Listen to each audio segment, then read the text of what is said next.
Assalamualaikum warahmatullahi wabarakatuh. Salam dan bahagia. Salam sejahtera untuk kita semua. Kami dari kelompok 11 manajemen 4A08 akan menjelaskan hasil diskusi kami mengenai materi mengembangkan sistem. Yang pertama, materi akan dibawakan oleh saya sendiri. Sebelumnya, perkenalkan, nama saya Putri Anggreni Puspitasari, NIM 2019 008319. Baik, materi yang pertama yaitu tentang sistem sebagai perubahan yang direncanakan dalam suatu perusahaan. Untuk membangun suatu sistem informasi yang baru merupakan salah satu jenis dari perubahan organisasional yang direncanakan. Pengenalan dari suatu sistem informasi yang baru melibatkan jauh lebih banyak daripada perangkat keras dan perangkat lunak yang baru. Ini juga meliputi perusahaan dalam pekerjaan, keahlian, manajemen, dan organisasi. Misalnya ketika kita merancang suatu sistem informasi yang baru, maka kita akan merancang ulang organisasi. Selanjutnya yaitu pengembangan sistem dan perubahan organisasional. Teknologi informasi dapat mempromosikan variasi dari derajat perubahan organisasional yang berkisar dari penambahan bertahap hingga pencapaian lebih lanjut. Terdapat 4 jenis perubahan organisasi struktural yang dimungkinkan oleh teknologi informasi. Yang pertama yaitu otomatisasi, yaitu bentuk paling umum dari perubahan organisasi yang dimungkinkan oleh teknologi informasi. Yang kedua yaitu rasionalisasi, adalah bentuk perubahan organisasi yang lebih mendalam yang langsung mengikuti otomatisasi awal. Yang ketiga yaitu perancangan ulang proses bisnis, adalah bentuk perubahan organisasi yang lebih kuat melalui proses-proses bisnis dianalisis, disederhanakan, dan dirancang ulang. Yang keempat yaitu pergeseran paradigma, adalah perubahan bisnis yang lebih radikal. Pergeseran paradigma melibatkan pemikiran ulang sifat dan bisnis, mendefinisikan model bisnis baru dan sering mengubah sifat perusahaan saat ini.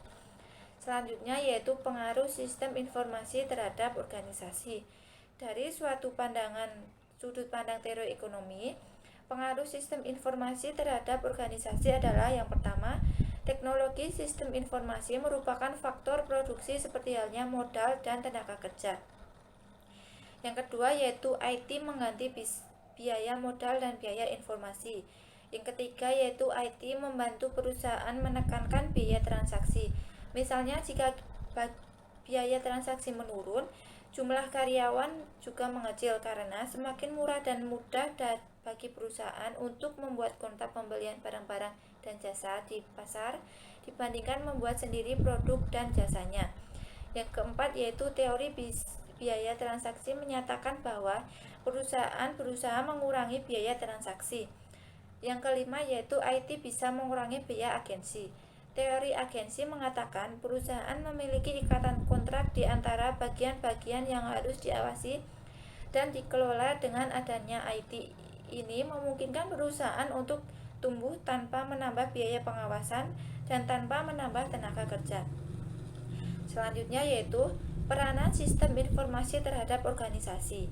Sistem informasi secara umum mempunyai beberapa peranan di dalam sebuah organisasi, yaitu peranan yang pertama, bisa meminimalkan risiko. Setiap bisnis memiliki risiko, terutama berkaitan dengan faktor-faktor keuangan. Pada umumnya, risiko berasal dari ketidakpastian dalam berbagai hal dan aspek-aspek eksternal lain yang berada di kontrol perusahaan. Saat ini, berbagai jenis aplikasi telah tersedia untuk mengurangi risiko-risiko yang kerap dihadapi oleh bisnis seperti forecasting, financial advisor, planning expert, dan lain-lain. Kehadiran teknologi informasi selain harus mampu membantu perusahaan mengurangi risiko bisnis yang ada, perlu pula menjadi sarana untuk membantu manajemen dalam mengelola risiko yang dihadapi. Peranan yang kedua yaitu bisa mengurangi kerugian.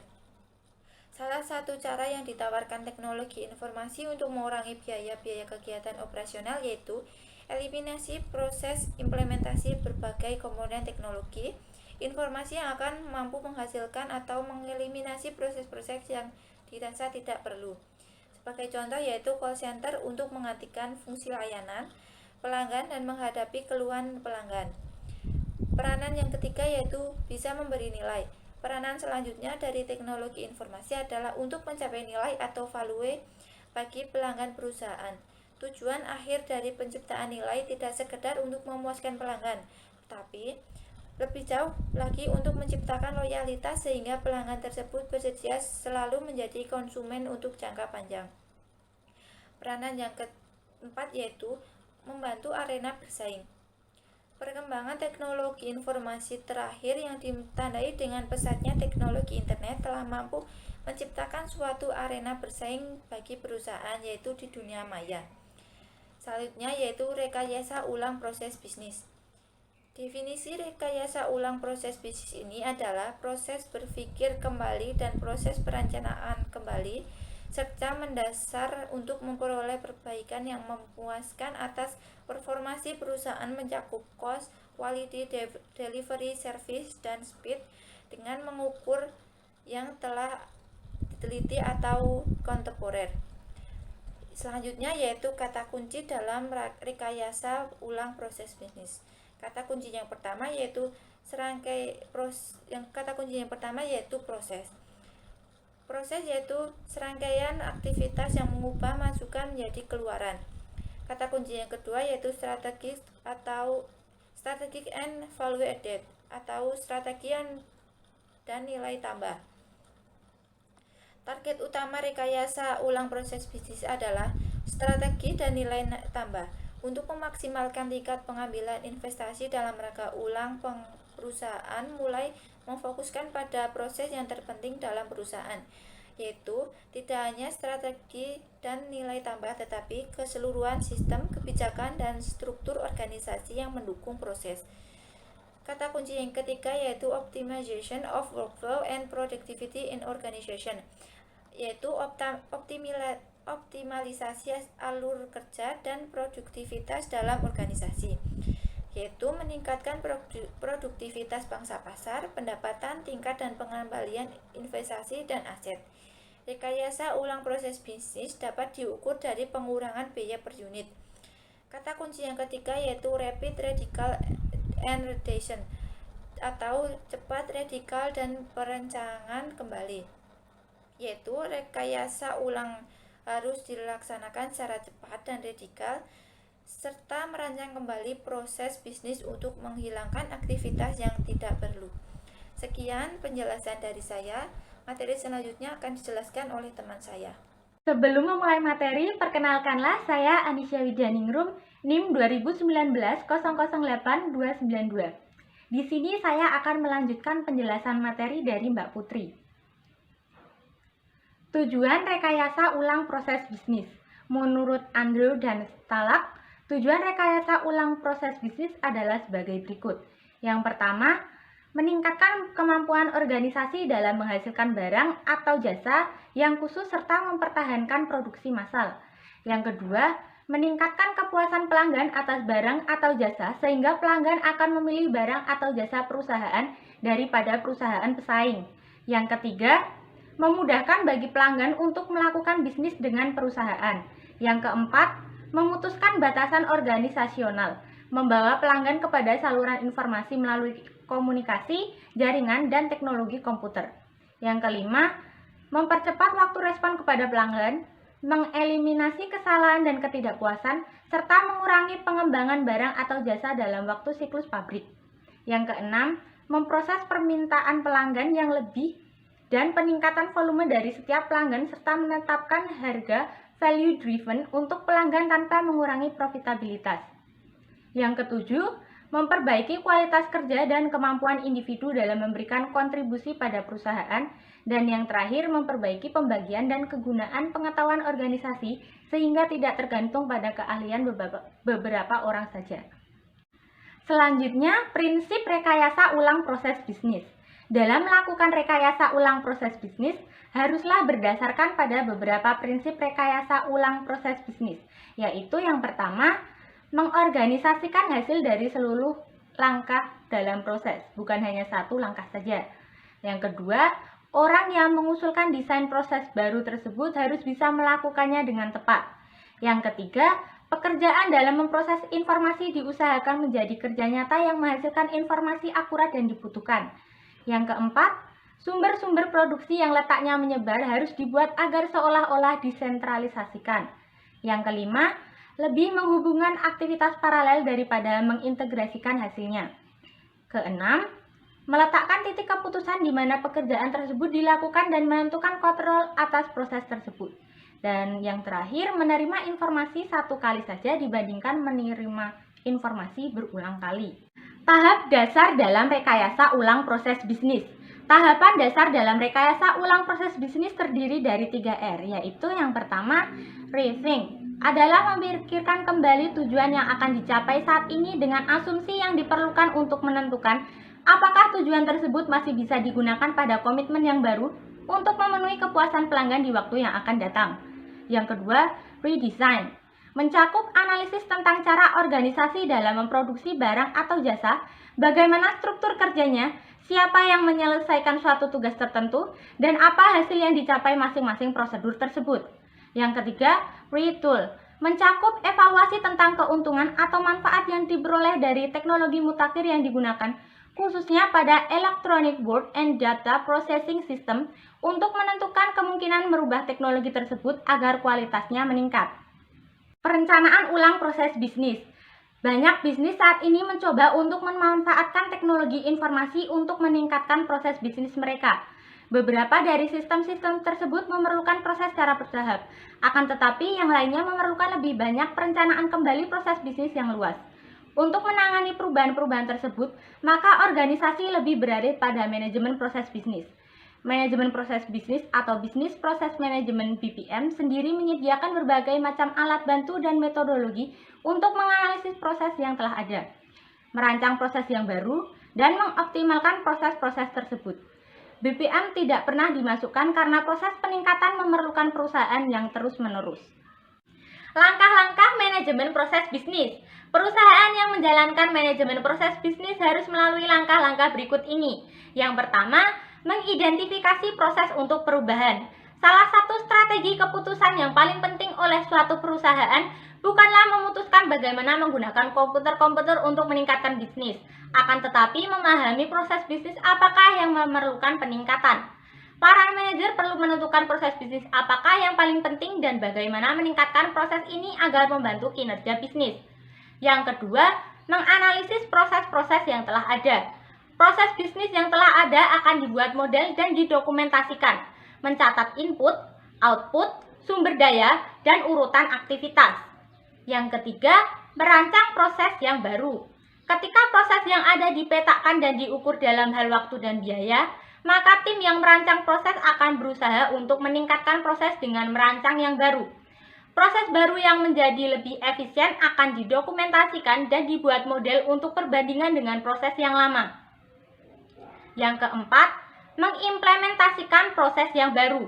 Ketika proses yang baru telah seluruhnya dimodelkan dan dianalisis, maka harus diterjemahkan ke dalam suatu rangkaian prosedur yang baru dan aturan kerja. Sistem informasi yang baru atau peningkatan dari sistem yang telah ada harus diimplementasikan untuk mendukung proses perancangan ulang.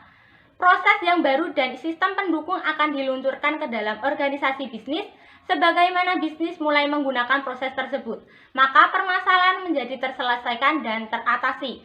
Yang kelima, pengukuran yang terus-menerus. Ketika suatu proses telah diimplementasikan dan dioptimalkan, maka perlu untuk diukur secara terus-menerus. Hal tersebut dikarenakan proses dapat memburuk dari waktu ke waktu seiring dengan para karyawan yang menerapkan model lama atau mereka akan kehilangan keefektifan ketika bisnis mengalami perubahan lainnya. Alat bantu bagi manajemen proses bisnis atau BPM. Alat bantu BPM membantu berbagai aspek dalam mengidentifikasi dan mendokumentasikan proses yang memerlukan peningkatan, menciptakan model untuk meningkatkan proses, menangkap dan menegakkan aturan bisnis untuk menjalankan proses, dan mengintegrasikan sistem-sistem yang telah ada untuk mendukung proses yang baru atau yang dirancang ulang. Alat bantu perangkat lunak BPM juga menyediakan analisis untuk memverifikasi bahwa kinerja dari proses telah ditingkatkan dan untuk mengukur dampak dari perubahan proses terhadap indikator-indikator dari kinerja bisnis. Beberapa alat bantu BPM mendokumentasikan dan memonitor proses bisnis untuk membantu perusahaan dalam mengidentifikasi ketidakefektifan dengan menggunakan perangkat lunak dan menghubungkan dengan tiap-tiap sistem yang digunakan untuk proses tertentu oleh perusahaan guna mengidentifikasi titik-titik yang bermasalah. Kategori alat bantu lainnya yang mengotomatisasi beberapa bagian dari suatu proses bisnis dan menegakkan aturan bisnis sehingga para karyawan akan melakukan proses tersebut dengan lebih konsisten dan efisien. Kategori alat bantu yang ketiga membantu bisnis dalam mengintegrasikan sistem yang telah mereka miliki untuk mendukung peningkatan proses. Mereka secara otomatis mengelola proses di seluruh bisnis, mengekstrak data dari berbagai macam sumber dan database, dan menghasilkan transaksi dalam banyak sistem yang terkait. Lalu selanjutnya prototipe sistem informasi. Prototipe adalah versi sistem informasi atau bagian dari sistem informasi yang sudah dapat berfungsi, tetapi dimaksudkan hanya sebagai model awal saja. Setelah beroperasi, prototipe akan lebih jauh diperhalus sehingga cocok sekali dengan kebutuhan penggunanya. Ketika rancangannya telah difinalisasi, prototipe dapat dikonversi menjadi sistem produksi yang jauh lebih baik.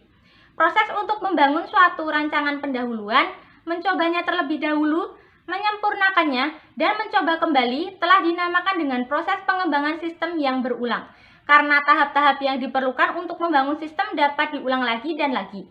Prototipe akan menggantikan pengerjaan kembali yang tidak direncanakan melalui pengulangan terencana dengan setiap versi yang lebih akurat dan akan mencerminkan kebutuhan dari para penggunanya. Sekian dari saya, materi selanjutnya akan dilanjutkan oleh pemateri berikutnya. Assalamualaikum warahmatullahi wabarakatuh. Nama saya Mjora Sardiansa di IMPA 2017 08 Tata 3. Sini saya ingin mempresentasikan tentang pembuatan prototipe, di mana prototipe ini dengan berinteraksi dengan prototipe, maka para pengguna dapat memperoleh gagasan yang lebih baik mengenai kebutuhan informasi. Prototipe juga didukung oleh para pengguna yang dapat digunakan sebagai suatu contoh untuk menciptakan sistem final. Oke, yang selanjutnya di sini ada tujuan prototipe, di mana dibuatnya sebuah prototipe bagi pengembangan sistem pertujuan untuk mengumpulkan informasi dari pengguna sehingga pengguna dapat berinteraksi dengan model prototipe yang dikembangkan. Di mana tujuan prototipe ini bertujuan untuk mengumpulkan informasi, dan pembuatan prototipe ini bertujuan juga agar produk yang dikeluarkan atau yang mau dipasarkan sesuai dengan permintaan pasar. Selanjutnya di sini ada tahap-tahap dalam pembuatan prototipe. Step pertama itu mengidentifikasi kebutuhan dasar dari pengguna. Step kedua, mengembangkan prototipe awal. Step ketiga, menggunakan prototipe. Step keempat, yaitu merevisi dan memperbaiki prototipe. Di sini ada keuntungan pembuatan prototipe. Di mana keuntungan ini ada yang pertama, pembuatan prototipe paling bermanfaat ketika terdapat beberapa ketidakpastian tentang kebutuhan atau solusi rancangannya. Dan yang kedua, merancang sistem informasi antar muka pengguna akhir. Dan yang ketiga, yaitu bagian dari sistem yang berinteraksi dengan pengguna. Dan yang terakhir, ada berpeluang menghasilkan sistem yang memenuhi kebutuhan pengguna. Oke, selanjutnya di sini saya ingin jelaskan tentang kerugian pembuatan prototipe ini, di mana dapat mengalami kesulitan dalam mengakomodasi jumlah data yang besar atau jumlah pengguna yang banyak dalam sebuah lingkupan organisasi. Oke, di sini ada pengembangan berbasis komponen dan layanan web, di mana pendekatan terhadap pengembangan perangkat lunak ini disebut pengembangan berbasis komponen, yang dimana di situ sistem dapat dibuat dengan merakit dan mengintegrasikan komponen-komponen perangkat lunak yang tersedia, di mana kelompok-kelompok objek yang telah dirakit memiliki fungsi yang umum, seperti misalnya antarmuka grafis bagi pengguna atau fungsi pemesanan online yang dapat dikombinasikan untuk membuat aplikasi bisnis berskala besar. Dan seterusnya di sini ada layanan web di komputasi berorientasi layanan, di mana di sini layanan web dapat membuat komponen-komponen perangkat lunak yang dapat diimplementasikan melalui internet dan menyediakan fungsi-fungsi baru untuk sistem perusahaan yang sudah ada, atau membuat sistem baru yang menghubungkan sistem suatu perusahaan dengan sistem lainnya, di mana fungsi layanan web ini untuk mempermudah atau mempersingkat suatu sistem perusahaan yang sudah ada, atau membuat sistem baru yang menghubungkan sistem suatu perusahaan dengan sistem lainnya. Oke, sekian dari saya. Assalamualaikum warahmatullahi wabarakatuh. Sekian penjelasan dari kelompok kami. Banyak salah kata ataupun kesalahan dalam menyampaikan materi, kami mohon maaf yang sebesar-besarnya. Wassalamualaikum warahmatullahi wabarakatuh. Salam.